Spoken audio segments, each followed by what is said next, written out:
Inaabangan pa ang matutunog na pangalang maglalaban sa mayoralty race sa Davao City. Live na magbabalita si Bril Montalvo. Bril, ano ang update dyan?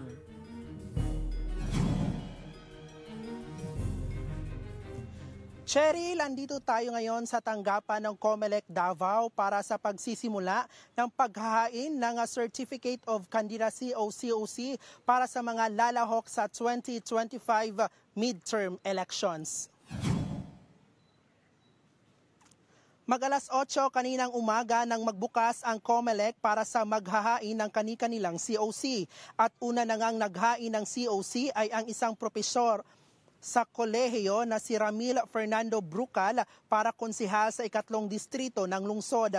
Dito sa Davao City, wala pang nag-aanunsyo ng mga politiko kung sino-sino ang tatakbo, partikular ang pagkaalkalde ng lungsod. Pero matunog na maglalaban ang mga angka ng pamilya Duterte at pamilya Nograles. Wala pa namang inaanunsyo ang mga kampo kung sino-sinong individual ang tatakbo mula sa kani-kanilang mga pamilya.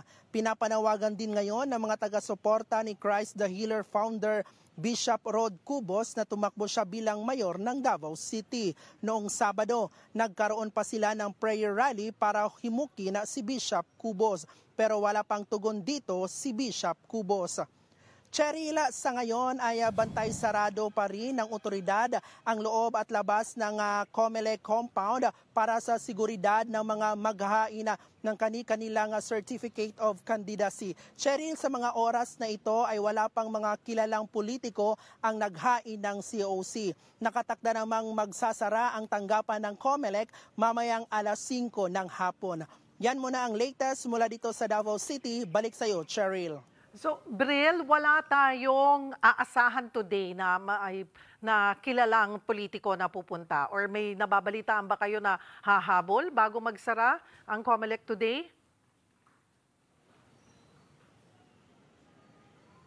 Alam mo, Cheryl, ngayon ay nakaantabay tayo ngayon dito sa harap mismo ng opisina ng COMELEC kasi wala tayong impormasyon kung kailan maghahain ng mga certificate ang mga politiko dito sa lungsod. Hanggang alas 5 tayo mag-aantabay dito, Cheryl. Sa ngayon, wala pang mga kilalang politiko ang naghain dito. Cheryl? Daghang salamat, Bril Montalvo.